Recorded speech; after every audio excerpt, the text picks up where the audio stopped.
नमस्कार साथियों, मैं डॉक्टर जयपाल यादव किसान क्लब के ऑनलाइन प्लेटफॉर्म पर आपका हार्दिक स्वागत है। घटता भूजल स्तर पूरे राजस्थान की समस्या बन चुका है। इसके लिए फार्म पॉन्ड योजना पूरे राजस्थान के लिए एक वरदान साबित हुई है। आज ऐसी एक योजना के बारे में हम बात करने जा रहे हैं जो उद्यानिकी विभाग के द्वारा चलाई जा रही है।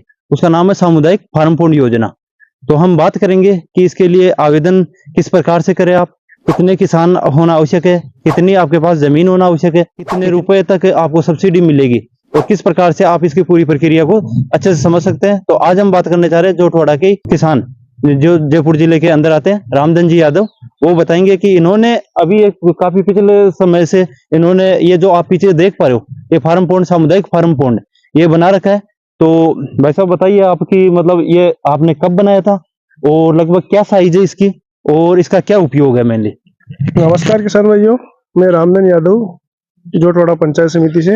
ये जो फार्म पॉन्ड हमने बना रखा है, ये 2018-19 में बनाया था और 19 में बन के कंप्लीट हो गया था।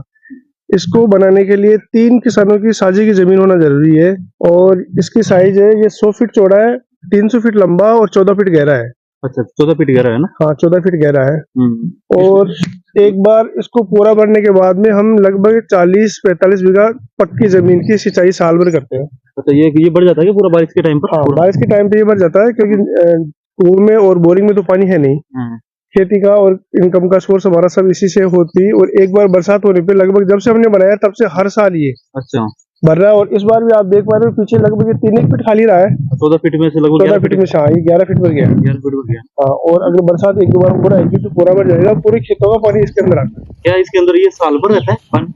हाँ, ये लगभग हम थोड़ा कुछ तो मिनी फुहारे यूज करते हैं, कुछ ड्रिप सिस्टम यूज करते हैं। हाँ, उस हिसाब से मैनेज करके ड्रिप सिस्टम के इस हिसाब से मैनेज करके पानी को यूज करते हैं। तो हम लगभग साल भर की पैदावार इसमें कर लेते हैं। क्या क्या फसल लेते हैं? जैसे कि जैसे अभी मूंगफली बो रखी है हमने, बाजरा है, तो बरसात के बाद में कुछ पानी इसको भी पिलाना पड़ता है। उसके बाद हमारी जैसे मेन जो फसल होती है वो मटर की फसल होती है।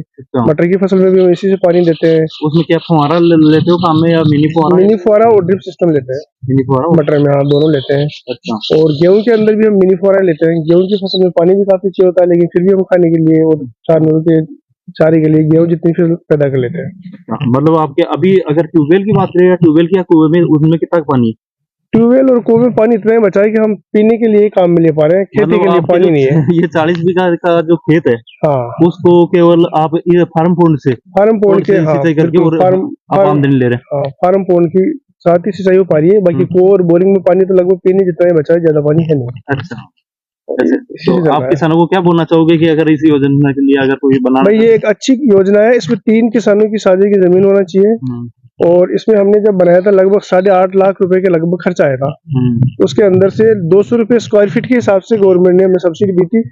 100 इंटू 300 इंटू लगभग 60,000 स्क्वायर फीट का ये है। तो उसमें 200 रुपए के हिसाब से 6 लाख के लगभग इसमें सब्सिडी मिल गई। पर ये कुल मिला के एक अच्छी योजना है। इस योजना के पीछे हम पिछले 7-8 साल से अच्छी पैदा कर पा रहे हैं। बाकी बोरिंग के और कुएं के भरोसे पानी बिल्कुल खत्म हो चुका है। तो किसान भाइयों से ये कहना चाहूंगा कि अच्छी स्कीम है सरकार की। 3 किसानों की जहाँ भी जमीन हो वो मिलकर साझे से एक ऑनलाइन इसका फॉर्म भरा जाता है, उसके थ्रू अप्लाई करिए और सरकार की इस सुविधा का लाभ ले। बहुत अच्छी धन्यवाद सरकार की योजना है। धन्यवाद। तो सबसे पहले हम बात करते हैं, ये सामुदायिक फार्म पॉन्ड योजना है। इसके अंदर आपको मतलब फार्म पॉन्ड कितने प्रकार के हैं, कितने किसान होने चाहिए, कितनी जमीन होनी चाहिए आपके पास। तो सबसे पहले मैं बात करूं कि जो सामुदायिक फार्म पॉन्ड है, इसके लिए आपके पास कम से कम 3 किसान होने आवश्यक है। 3 से ज्यादा भी हो सकते हैं। आपके पास जमीन आपके पास जैसे 3 किसान है, उसके पास अगर 10 हेक्टेयर जमीन हो रही है तो वो मैक्सिमम 100 बाई 100 बाई 3 मीटर में बोल रहा हूं मैं। 100 मीटर लंबा, 100 मीटर चौड़ा और 3 मीटर गहरा। लंबाई और चौड़ाई में चेंज हो सकता है, गहराई 3 मीटर फिक्स है। और यहां से लेके उसको मिनिमम साइज जैसे 50 बाई 50 बाई 3 मीटर, 50 मीटर लंबा, 50 मीटर चौड़ा और 3 मीटर गहरा, यहां तक सरकार के द्वारा सब्सिडी दी जा रही है। मतलब जो 100 बाई 100 बाई 3 मीटर का था उसमें आपको 20 लाख रुपए तक सब्सिडी है। और जो 50 बाई 50 बाई 3 मीटर का था उसमें आपको 5 लाख रुपए तक सब्सिडी है। और बात करें, अगर बीज की बात करें हम, ये 75 बाई 3 मीटर तक का अगर आप बनाना चाहते हो तो उसके लिए आपके पास 10 लाख रुपए तक की सब्सिडी मिलती है। इसके लिए अगर जैसे जैसे साइज कम हो रही है, जैसे कि मैं बात किया अभी 75 बाई 3 मीटर, तो आपके पास जमीन लगभग आपके पास 5 हेक्टेयर जमीन रहेगी तो भी आप इस योजना के लिए पात्र है। अगर 50 बाई 3 मीटर तक भी आप अगर बनवाना चाहते हो फार्म पॉन्ड, तो आपके पास लगभग उस हिसाब से कम जमीन, जैसे 2.5 हेक्टेयर तक आपके पास जमीन होना आवश्यक है। इसमें जरूरी है कि तीनों किसानों के सामिलात में जमीन होनी चाहिए, और एक जगह जमीन है, एक जगह लगभग एक जगह के समथिंग जमीन होनी चाहिए। अब हम बात करें कि इसमें आप आवेदन कैसे करें, और इसके लिए आपके आवेदन के साथ साथ में कौन कौन से डॉक्यूमेंट की आवश्यकता है। आवेदन आप नजदीकी ई मित्र पर जाकर या राज किसान साथी पोर्टल के माध्यम से आप स्वयं मोबाइल से भी कर सकते हैं। आपको जमीन की बात करें कि आपके आवेदन की बात करें कि आपको कौन आवेदन के लिए कौन कौन से दस्तावेज की आवश्यकता है, तो दस्तावेज में पहले आपके तीनों किसानों की जमीन की जमाबंदी होनी चाहिए।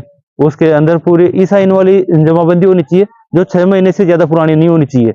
दूसरी बात करें हम ट्रेस नक्शा ट्रेस, जो भी पटवारी से साइन होना चाहिए। जिन जिन कसरों के अंदर अपन फार्म पॉन्ड बनाना चाह रहे हैं उनके कसरे लगेंगे तीनों किसानों के। इसके साथ ही एक सहमति पत्र चाहिए, तीनों किसानों का सहमति पत्र चाहिए, जिसके अंदर यह आ जाएगा कि जो पानी इसके अंदर जो जल सोर्स से अपन इकट्ठा कर रहे हैं पानी, उसको हम किस हिस्से के अंदर आप जो काम में लोगे, वो एक सहमति पत्र चाहिए।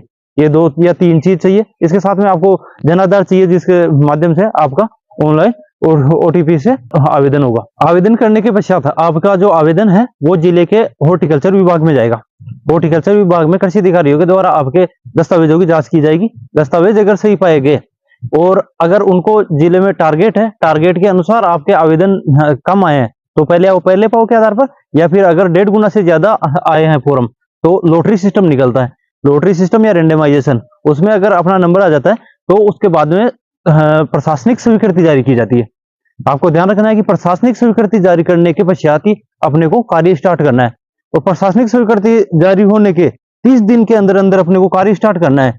अगर 30 दिन तक भी आपने कार्य स्टार्ट नहीं किया तो आपको 15 दिन का लास्ट मोहलत दी जाएगी कि 15 दिन के अंदर आप कार्य स्टार्ट कर दे, नहीं आपका फॉर्म निरस्त हो जाएगा। तो ध्यान रखें, आप 30 दिन के अंदर कार्य प्रारंभ कर दे। आप इसमें 2 प्रकार के कार्य प्रारंभ करो, तो अब इसके अंदर 2 प्रकार के फार्म पूर्ण बनते हैं। कौन कौन सा? एक तो या तो आप प्लास्टिक सीट का बना सकते हैं, दूसरी चीज आप आरसीसी की भर के और पूरा पक्का जो सीमेंटेड होता है वो भी बना सकते हैं इसके अंदर। प्लास्टिक सीट की बात करें तो प्लास्टिक सीट आपको 500 माइक्रोन की प्लास्टिक सीट चाहिए। अगर बात करें हम आरसीसी की, तो आप पूरा जो 100 बाई 100 बाई 3 का बना सकते हो, या जिस भी हिसाब से आपने आवेदन किया है और आपको स्वीकृति मिली है उस साइज का आप फार्म पॉन्ड बनाए, या आरसीसी या फिर प्लास्टिक लाइनिंग।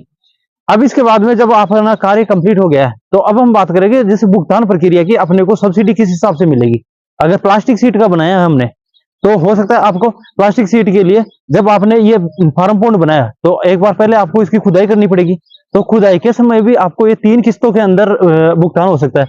जब खुदाई आपकी कंप्लीट हो जाए पूरी, जिस साइज से आपको स्वीकृति मिली है उस साइज में आपने अगर खुदाई कर ली है कंप्लीट, तो 20% सब्सिडी का 20% आपको भुगतान कर दिया जाएगा। फिर अगर आपने प्लास्टिक की सीट बिछा दी है तो प्लास्टिक सीट में ज्यादा खर्चा आता है, तो इसलिए 50% आपको भुगतान और कर दिया जाएगा। तीसरी चीज, आपकी जब ये पूरा फाइनल काम हो जाए, जो आप ये देख पा रहे हो पूरा फाइनल कैसे, जैसे कि आपको जैसे प्लास्टिक सीट बिछ गई, उसके बाद में आपके चारों तरफ आपको इसकी सुरक्षा करनी है। आपको ये जो जाली दिख रही है, आपको जाली लगानी है, जिससे आपके जो कोई भी आवारा पशु या अंदर नहीं जा सके, या इस जो प्लास्टिक सीट है इसको सीट को फाड़ नहीं सके। और इसके साथ में आपको जब ये कार्य कंप्लीट हो जाए उसके साथ में एक बोर्ड बनाना पड़ेगा। बोर्ड में अपनी योजना का नाम आ जाएगा, किसान का नाम आ जाएगा, उसका पूरा पता आ जाएगा, और भी जो डिटेल है कि कितना अपने को स्वीकृति मिली है, कितने रुपए तक आपको अनुदान मिलेगा, ये सब आ जाएगा। ये भुगतान प्रक्रिया होने के बाद में भौतिक सत्यापन किया जाता है। भौतिक सत्यापन किया जाता है, तो भौतिक सत्यापन करने के पश्चात आपको लास्ट इंस्टॉलमेंट आ जाती है। जरूरी नहीं आपको ये 3 किस्तों में हो। आपने अगर पूरा कार्य करके और बाद में आपने ये सूचित किया कृषि विभाग को कि अब हमने कार्य कंप्लीट कर लिया, तो आपको ये तीनों जो राशि है तीनों किस्तों की वो एक साथ भी मिल सकती है।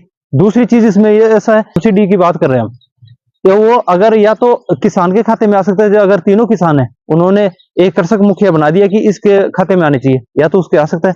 दूसरी चीज, अगर आपने प्लास्टिक की सीट खरीद के लाए और आपने ये बताया कि प्लास्टिक की सीट कोई सी एम्पेनल फर्म है, उस फर्म से लेके आए और उसको भुगतान नहीं किया था, आपने उसको पैसे नहीं दिए थे, उधार में लेके आए थे, तो वो आपको बिल देगा। आप उन बिलों की अभिशंसा करोगे कि ये जो हमारे जो सब्सिडी आने वाली थी, ये सारी सब्सिडी जो इस सीट के जो बिल है, वो बिलों के क्रमांक डाल दोगे, इन बिलों की जो राशि है वो इस फर्म के भुगतान किया जाए, तो हो सकता है वो फर्म को भी भुगतान किया जा सकता है। दूसरी बात करें हम जो सीमेंटेड की बात की, अगर आपने सीमेंटेड बनाया उसको पूरा, तो उसके अंदर भी उसके अंदर 5 किस्तों के अंदर आ सकता है आपके जो सब्सिडी है वो 5 किस्तों में। जब आपने पूरा फर्श बना दिया, अगर पूरा फर्श सीमेंटेड तैयार कर दिया है फाउंडेशन के साथ में, तो उसमें 30% आपको पहले मिल जाएगी, 30% सब्सिडी। दूसरा, एक तरह से अपन ने वॉल कंप्लीट कर दी, एक तरह से सीमेंटेड वॉल कंप्लीट कर दी, उसमें 15% मिल जाएगा, दूसरी तरफ से 15% मिल जाएगा, तीसरी तरफ वॉल कंप्लीट की तो 15% मिल जाएगा। ऐसे 4 किस्तें होगी। फिर फाइनल कंप्लीट करोगे, चौथे नंबर की बाउंड्री, साथ में चारों तरफ ये जो आप तारबंदी देख रहे हैं ये, और आपने जो ये कर लिया, इसके बाद में जो कृषि अधिकारी के द्वारा या उद्यानिकी के जो बड़े ऑफिसर है, जो डायरेक्टर, डिप्टी डायरेक्टर या कृषि विभाग के जो कृषि पर्यवेक्षक या डब्ल्यू है, इनके द्वारा आपके संयुक्त निरीक्षण किया जाएगा और भौतिक सत्यापन किया जाएगा। उसके बाद में जो शेष राशि है वो आपके खाते में ट्रांसफर कर दी जाएगी, या आपके आपको सब्सिडी का भुगतान कर दिया जाएगा। तो आपको ये योजना कैसे लगी, आप हमारे को कमेंट करके बताइए। अगर वीडियो अच्छा लगा हो तो आप वीडियो को लाइक करें और ज्यादा से ज्यादा किसानों तक शेयर करें। धन्यवाद किसान साथियों, आप हमारे चैनल को सब्सक्राइब करना न भूलें।